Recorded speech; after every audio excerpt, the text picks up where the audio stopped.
America के एक बड़े फिल्म डायरेक्टर हैं जिनका नाम है क्रिस्टोफर नोलन। नोलन ने हाल ही में एक नई फिल्म बनाई है जो कि अमेरिका के एक बड़े वैज्ञानिक और फिजिसिस्ट रॉबर्ट जे ओपनहाइमर के जीवन पर आधारित है। रॉबर्ट जे ओपनहाइमर की बात करें तो उन्हें अमेरिका में, इसके अलावा दुनिया में पहला एटम बम बनाने का श्रेय दिया जाता है, जो कि मैनहट्टन प्रोजेक्ट के डायरेक्टर के तौर पर काम कर रहे थे। अब ये जो पूरी फ़िल्म है ये भारत में भी रिलीज़ हुई है और इस रिलीज़ के साथ ही भगवद गीता को लेकर एक विवाद शुरू हो गया है। दरअसल रॉबर्ट जी ओपेनहाइमर के विषय में कहा जाता था कि उन्होंने गीता से बहुत ज़्यादा प्रेरणा ली थी और गीता पढ़ने के लिए उन्होंने विशेष तौर पर संस्कृत भी सीखी थी। लेकिन जब ये फ़िल्म भारत में रिलीज़ हुई तो ऐसा देखने को मिला कि एक इंटीमेट सीन के दौरान इस फ़िल्म में भगवद गीता के श्लोकों का इस्तेमाल किया गया है, जिसकी वजह से भारत में लोगों ने आरोप लगाया कि ये फ़िल्म भारतीय लोगों की जो धार्मिक जो भावनाएँ हैं, उनको आहत करती है। इसके अलावा एक सवाल सीबीएफसी पर भी उठाए जा रहे हैं कि जब इस फ़िल्म को भारत में उनके सामने प्रमाणन के लिए पेश किया गया था, सर्टिफ़िकेशन के लिए पेश किया गया था, तो उन्होंने किस आधार पर इस पूरे सीन को अपनी मंज़ूरी दी थी। तो ये जो पूरा विवाद है, बहुत ज़्यादा गंभीर हो गया है और आज इस वीडियो में हम इसी विवाद पर बात करेंगे। हम बात करेंगे कि आखिर भारत में किसी फ़िल्म को किस तरह से सर्टिफ़िकेशन दिया जाता है, किस तरह से सर्टिफ़िकेट मिलता है। मेरा नाम है अक्षय और आपका स्वागत है दृष्टि आईएएस की इस नई वीडियो में। चलिए वीडियो की शुरुआत करते हैं और सबसे पहले वीडियो की रूपरेखा को समझ लेते हैं। तो वीडियो में सबसे पहले हमने न्यूज़ यानी कि खबर की बात की।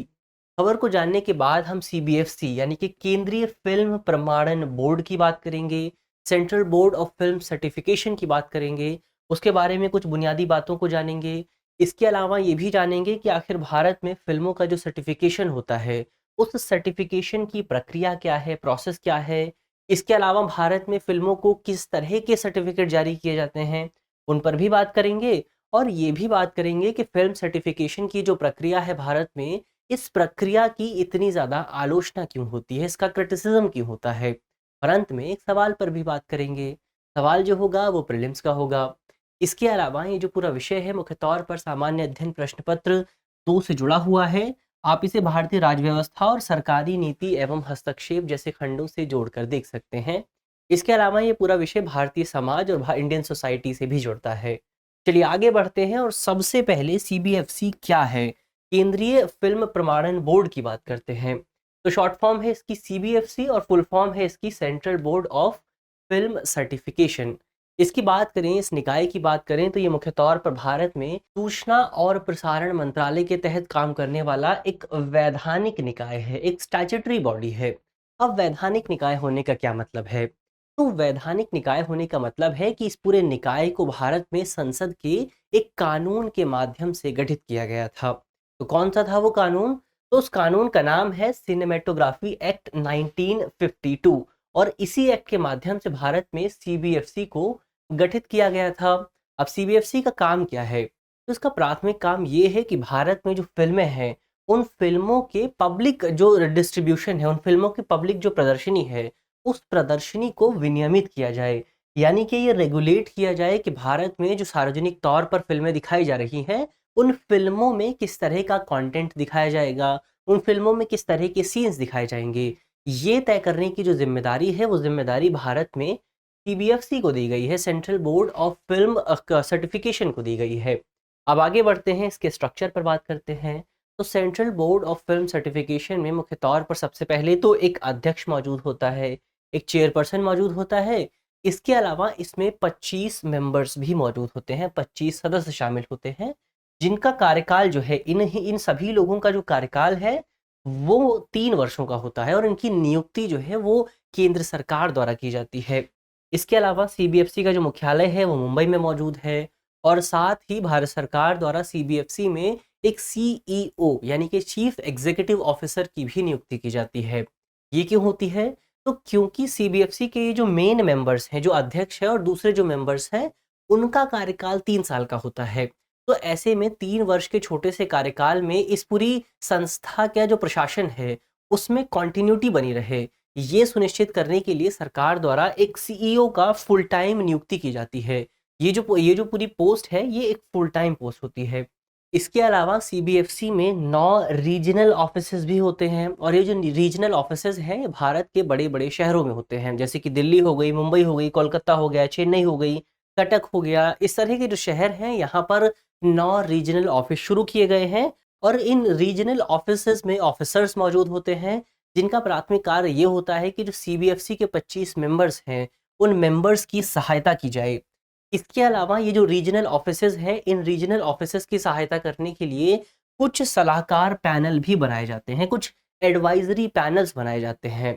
अब इस पूरी संरचना को, इस पूरे स्ट्रक्चर को समझने के लिए हम ग्राफ की भी मदद ले सकते हैं।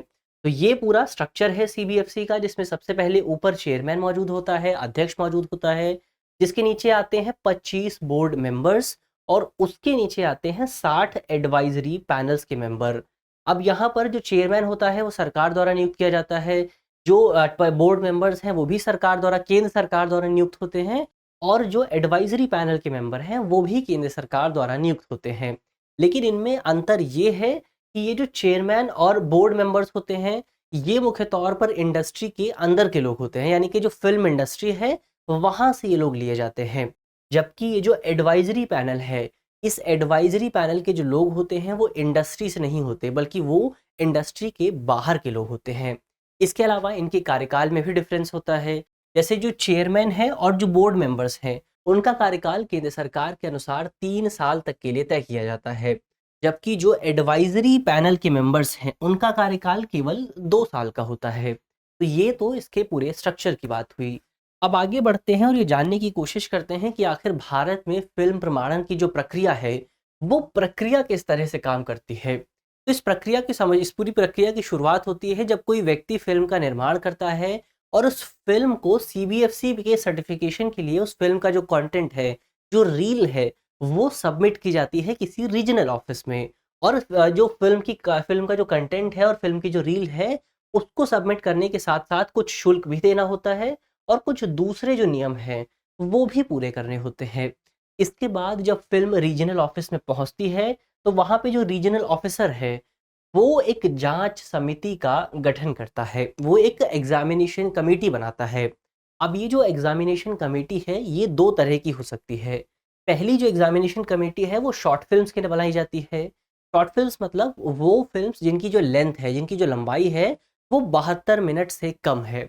तो ऐसी फ़िल्म्स को शॉर्ट फ़िल्म्स कहते हैं और शॉर्ट फ़िल्म्स के लिए जो एग्ज़ामिनेशन कमेटी बनती है, उस कमेटी में मुख्य तौर पर 2 मेंबर्स होते हैं, जिसमें से एक मेंबर जो है वो सीबीएफसी का सदस्य होता है, जबकि एक मेंबर सलाहकार पैनल से आता है। और नियमों के अनुसार ये भी अनिवार्य है कि इन दोनों में से कोई एक मेंबर जो है वो महिला सदस्य होनी चाहिए। तो ये तो शॉर्ट फ़िल्म्स के लिए बात हुई। इसके अलावा अगर कोई फ़ीचर लेंथ फ़िल्म आती है, कोई ऐसी फ़िल्म आती है जिसकी जो लंबाई है वो 72 मिनट से ज़्यादा है। तो ऐसी स्थिति में 4 मेंबर्स का एक पैनल बनाया जाएगा, जिसमें से 2 जो मेंबर्स हैं वो सीबीएफसी से आएँगे, जबकि 2 मेंबर्स एडवाइज़री पैनल से आएँगे, सलाहकार पैनल से आएँगे। और इसमें से भी ये अनिवार्य है कि जो 2 मेंबर हैं, वो महिलाएँ होनी चाहिए। इसके बाद ये जो एग्ज़ामिनेशन कमेटी है, ये कमेटी मुख्य तौर पर फ़िल्म की समीक्षा करती है, फ़िल्म की जाँच करती है और इसके बाद जो चेयरपर्सन है, जो अध्यक्ष है, उस अध्यक्ष को लिखित तौर पर अपनी सिफ़ारिशें पेश की जाती है और इसी रिपोर्ट के आधार पर ये तय किया जाता है कि किसी फ़िल्म को किस तरह का सर्टिफ़िकेट दिया जाएगा, किस तरह का प्रमाण पत्र दिया जाएगा। अब यहाँ पर आप सवाल पूछ सकते हैं कि प्रमाण पत्र दिए जाने के नियम क्या हैं? किन आधारों पर प्रमाण पत्र दिया जाता है? तो उसकी भी बात कर लेते हैं। तो हमने पहले भी देखा कि भारत में जो फ़िल्म सर्टिफ़िकेशन का प्रोसेस है, उसे रेगुलेट करने के लिए संसद द्वारा साल 1952 में कानून लाया गया था। इस कानून को आज हम सिनेमैटोग्राफ़ी एक्ट 1952 के नाम से जानते हैं। इसके अलावा इसी कानून के तहत सरकार ने साल 1983 में सिनेमैटोग्राफ़ी प्रमाणन नियम भी जारी किए थे। तो ये भी भारत में फ़िल्म सर्टिफ़िकेशन के प्रोसेस को रेगुलेट करते हैं। इसके अलावा ये जो सिनेमैटोग्राफ़ी एक्ट 1952 है, इसमें एक धारा है, जो है सेक्शन 5 बी। ये जो सेक्शन 5 बी है, ये बताता है कि किसी फ़िल्म को कब सर्टिफ़िकेट नहीं दिया जाएगा। ये पूरा सेक्शन कहता है कि किसी फ़िल्म को ऐसी स्थिति में सर्टिफ़िकेट नहीं दिया जाएगा, यदि वो जो फ़िल्म है, वो देश की संप्रभुता और अखंडता पर खतरा पैदा करती है, जो हमारा देश है, उस देश की सुरक्षा पर खतरा पैदा करती है, हमारा जो विदेशी जो हमारे मैत्रीपूर्ण किसी देश के साथ अगर संबंध है, यदि कि उस फ़िल्म की वजह से वो संबंध प्रभावित होते हैं, तो ऐसी स्थिति में भी उस फ़िल्म को सर्टिफ़िकेट नहीं दिया जाएगा। यदि सार्वजनिक व्यवस्था प्रभावित होती है, तब भी फ़िल्म को सर्टिफ़िकेट नहीं दिया जाएगा। यदि शालीनता के विरुद्ध है, जो हमारे देश में एक शालीनता बनी हुई है, यदि उसके विरुद्ध है, तो भी फ़िल्म को सर्टिफ़िकेट नहीं दिया जाएगा। इसके अलावा यदि जो फ़िल्म है, वो अदालत की अवमानना करती है या किसी व्यक्ति को अपराध के लिए उकसाती है। ये मान लीजिए कोई फ़िल्म आ रही है और उस फ़िल्म में बहुत ज़्यादा वॉयलेंस दिखाया गया है और ऐसा जानकारों का मानना है कि उस वॉयलेंस की वजह से हमारे जो युवा हैं, उन युवाओं की मानसिकता पर प्रभाव पड़ सकता है और वो उस फ़िल्म से सीख कर आगे और ज़्यादा वॉयलेंस कर सकते हैं। तो ऐसे में उस फ़िल्म को सर्टिफ़िकेट देने से इनकार किया जा सकता है। तो ये वो तमाम आधार हुए जिन आधारों पर एक फ़िल्म को सर्टिफ़िकेट देने से मना किया जा सकता है। अब आगे बढ़ते हैं और ये जानने की कोशिश करते हैं कि किसी फ़िल्म को सीबीएफसी द्वारा किस तरह के सर्टिफ़िकेट दिए जा सकते हैं। तो एक फ़िल्म को सीबीएफसी जो सर्टिफ़िकेट देती है, वो सर्टिफ़िकेट मुख्यतः 4 तरह के होते हैं। इसमें पहले नंबर पर आता है यू। यू की फुल फॉर्म है अनरिस्ट्रिक्टेड। तो इसमें मुख्य तौर पर किसी फ़िल्म को अप्रबंधित सार्वजनिक प्रदर्शनी की अनुमति दी जाती है। यानी कि वो फ़िल्म बिना किसी रिस्ट्रिक्शन के सार्वजनिक तौर पर दिखाई जा सकती है और किसी भी व्यक्ति को दिखाई जा सकती है। तो ये हुआ यू सर्टिफ़िकेट। इसके बाद बारी आती है यूए सर्टिफ़िकेट की। अब ये जो यूए सर्टिफ़िकेट है, ये भी मुख्य तौर पर कहीं न कहीं अप्रबंधित प्रदर्शन से ही जुड़ा हुआ है, इसके जैसा ही होता है।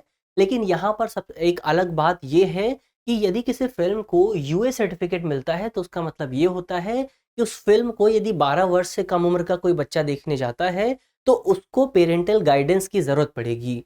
उसको अपने माता-पिता की सहमति की ज़रूरत पड़ेगी। हालाँकि देख वो सकता ही है फ़िल्म को। इसके बाद तीसरे नंबर पर आता है ए, यानी कि अडल्ट फ़िल्म। तो ये जो वयस्क फ़िल्म है, इसे केवल वयस्क लोग ही देख सकते हैं, अडल्ट लोग ही देख सकते हैं, जिनकी उम्र 18 साल से ज़्यादा है। तो ये तीसरे नंबर के सर्टिफ़िकेट हुआ। इसके बाद चौथे नंबर पर आता है एस सर्टिफ़िकेट और एस सर्टिफ़िकेट का मतलब है स्पेशल कैटेगरी। ये सर्टिफ़िकेट जो है मुख्य तौर पर विशेष समूह से जुड़ा होता है। यानी कि अगर किसी फ़िल्म को एस सर्टिफ़िकेट मिलता है, तो इसका मतलब ये हुआ कि इस फ़िल्म को केवल कुछ स्पेशल कैटेगरी के लोग ही देख सकते हैं। जैसे मान लीजिए किसी फ़िल्म को डॉक्टर्स के लिए एस सर्टिफ़िकेट दिया जाता है, तो उस फ़िल्म को केवल डॉक्टर देख सकते हैं। किसी फ़िल्म को वकीलों के लिए एस सर्टिफ़िकेट दिया जाता है, इंजीनियर्स के लिए दिया जाता है, स्टूडेंट्स के लिए दिया जाता है, तो उसे केवल स्टूडेंट, वकील या इंजीनियर ही देख सकते हैं। तो ये तो फ़िल्म सर्टिफ़िकेशन की बात हुई, किस तरह के प्रमाण पत्र हमारे देश में दिए जाते हैं। अब आगे बढ़ते हैं और ये जानने की कोशिश करते हैं कि आखिर भारत में फ़िल्म प्रमाणन की ये जो प्रक्रिया गठित की गई है, इस प्रक्रिया में किस तरह की समस्याएँ मौजूद हैं? इस प्रक्रिया की किन आधारों पर आलोचना की जाती है? तो इस प्रक्रिया की इस आधार पर आलोचना की जाती है कि ये जो पूरी की पूरी प्रक्रिया है, ये सदस्यों के विवेक पर निर्भर करती है, उनके डिस्क्रिशन पर निर्भर करती है। और हम सभी जानते हैं कि मानवीय विवेक जो है, मानवीय सोच जो है, जो विचार है, वो बहुत ज़्यादा सब्जेक्टिव होता है, बहुत ज़्यादा व्यक्तिपरक होता है। इसका मतलब ये हुआ कि कोई चीज़ मेरे लिए तो हानिकारक हो सकती है, मेरे विचार में गलत हो सकती है, लेकिन वो आपके विचार में गलत नहीं हो सकती। तो ऐसे में हमारे विचार जो हैं वो अलग-अलग होते हैं। ऐसी स्थिति में ये जो पूरी प्रक्रिया है, दूसरी तरफ ये कहा जाता है कि भारतीय संविधान जो है, वो अनुच्छेद 19 एक ए के तहत भारत के सभी नागरिकों को भाषण और अभिव्यक्ति यानी कि फ्रीडम ऑफ एक्सप्रेशन और फ्रीडम ऑफ स्पीच की स्वतंत्रता प्रदान करता है। तो ऐसे में ये जो पूरी प्रक्रिया है, ये व्यक्तिपरक होने की वजह से, बहुत ज़्यादा सब्जेक्टिव होने की वजह से हमारे देश में जो नागरिकों के मौलिक अधिकार हैं, ख़ास तौर पर अभिव्यक्ति की स्वतंत्रता का जो मौलिक अधिकार है, उसको प्रभावित करता है। इसमें क्रिएटिव फ्रीडम को और ज़्यादा सप्रेस करने की कोशिश की जाती है। जो आर्टिस्ट हैं, जो कलाकार हैं, वो अपनी कला के ज़रिए लोगों तक जो अपनी बात पहुँचाना चाहते हैं, उन बातों को दबाने की कोशिश की जाती है। तो ऐसे में उनका जो मौलिक अधिकार है, वो भी कुछ हद तक प्रभावित होता है। तो इसका कई बार दुरुपयोग भी किया जाता है, कई बार दूसरी विचारधारा के लोगों को दबाने की कोशिश की जाती है, उनकी उनके जो आइडियाज़ हैं, उनको सप्रेस करने की कोशिश की जाती है। हालाँकि कहीं न कहीं ये पूरा प्रोसेस जो है, वो ज़रूरी भी है, क्योंकि यदि ये प्रोसेस नहीं होगा, तो हमारे देश में जो कंटेंट है, वो कंटेंट बिना रेगुलेशन के लोगों तक पहुँचेगा और इसकी वजह से लोगों की मानसिकता पर बहुत ख़राब प्रभाव देखने को मिल सकता है। हालाँकि ये ज़रूर बात है कि इस पूरे प्रोसेस को और ज़्यादा स्ट्रीमलाइन और ज़्यादा ट्रांसपेरेंट बनाने की ज़रूरत है। तो ये तो इस पूरे प्रोसेस की बात हुई। अब अंत में एक सवाल की भी बात कर लेते हैं। सवाल जो है वो प्रीलिम्स का है और आप कमेंट बॉक्स में सवाल का जवाब दे सकते हैं। आज का हमारा सवाल है कि निम्नलिखित में से कौन-सा फ़िल्म प्रमाण पत्र नहीं है? हमारे ऑप्शन है option A U, option B UA, option C B या ऑप्शन डी एस। तो आप कमेंट बॉक्स में इस सवाल का जवाब दे सकते हैं। मुझे उम्मीद है कि इस वीडियो में जिन बिंदुओं पर बात की गई है वो आपको समझ में आएँगे और यदि आप इस वीडियो की पीडीएफ चाहते हैं तो इसकी पीडीएफ आपको हमारे टेलीग्राम ग्रुप पर मिल जाएगी और आप जानते हैं टेलीग्राम ग्रुप का जो लिंक है वो वीडियो के डिस्क्रिप्शन में होगा। तो ग्रुप से जुड़ना बिल्कुल भी ना भूलें। मिलते हैं आपसे अगली वीडियो में, तब तक के लिए धन्यवाद।